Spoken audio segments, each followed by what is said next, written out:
আজকে একটা জিনিস ট্রাই করে দেখলাম, রান্না কম সময়ে শেষ করেও যদি ক্লান্তি কম হয় তাহলে এতদিন ধরে আমি রান্নাটাই ভুলভাবে করছিলাম না তো। সত্যি বলতে আমি সাধারণত কি করি জানো, রান্নাঘরে ঢুকলে একবারে সব কিছু শেষ না করা পর্যন্ত উঠিই না। কাটাকাটি, ধোয়া, রান্না, গোছানো সব একসাথে। কিন্তু আজকে একটু অন্যভাবে করার চেষ্টা করলাম। সকালে ব্রেকফাস্ট করার পর রান্নাঘরে দাঁড়িয়ে না থেকে আগে একটু জ্যাঙ্কের সঙ্গে খেললাম।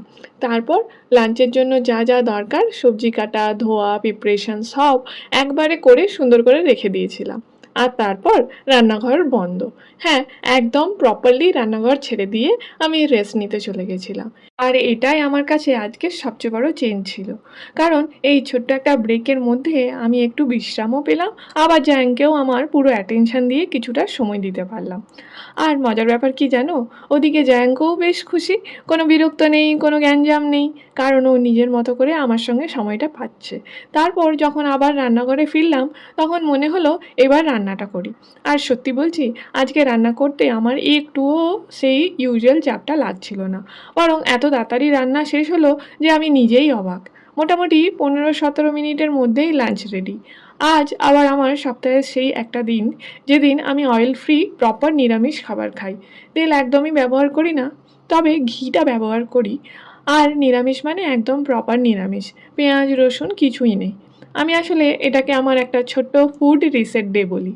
উপোস করার অনেক বেনিফিট তো আছেই, সেটা আমরা সবাই জানি। কিন্তু এখন জ্যাং ছোট, সারাদিন দৌড়ঝাঁপ, ঘর সংসারের এত কাজ, তাই আমার পক্ষে না খেয়ে থাকা সম্ভব নয়। আমাকে খেতেই হবে, কারণ নিজের শরীরকে ফুয়েল না দিলে এই পুরো সংসারটাও তো সামলাতে পারবো না।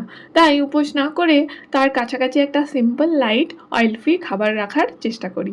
আর আজকের লাঞ্চের মেনু: শিম আলু দিয়ে সবজি, মুগের ডাল, পনিরের সবজি, আর 1 প্লেট ভর্তি ফ্রেশ স্যালাড।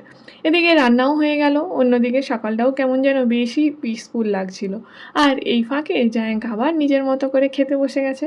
আজকে ওকে একটা লেবু কেটে দিয়েছি, আর এখন ওর নিজের হাতে নিজে খেতে ভীষণ ভালো লাগে। আজ ওর মুডটাও বেশ ভালো, হয়তো কারণ আজ সকালটা ওর জন্য একটু আলাদা ছিল। আর আমার মনে হলো সব কাজ একসঙ্গে শেষ করাই প্রোডাক্টিভ হওয়া নয়। কখনো কখনো কাজটাকে একটু ভাগ করে নেওয়া, মাঝে একটু থামা, আর নিজের বাচ্চাটাকে একটু সময় দেওয়াই পুরো দিনটাকে অনেক সহজ করে দিতে পারে। আজকে তাই রান্নাটা শুধু তাড়াতাড়ি শেষ হয়নি, আমার সকালটাও একটু বেশি সুন্দর হয়েছে। প্ল্যান ছিল বিকেলে একটু হাঁটতে বেরোবো, কিন্তু সেই প্ল্যান আর হলো না।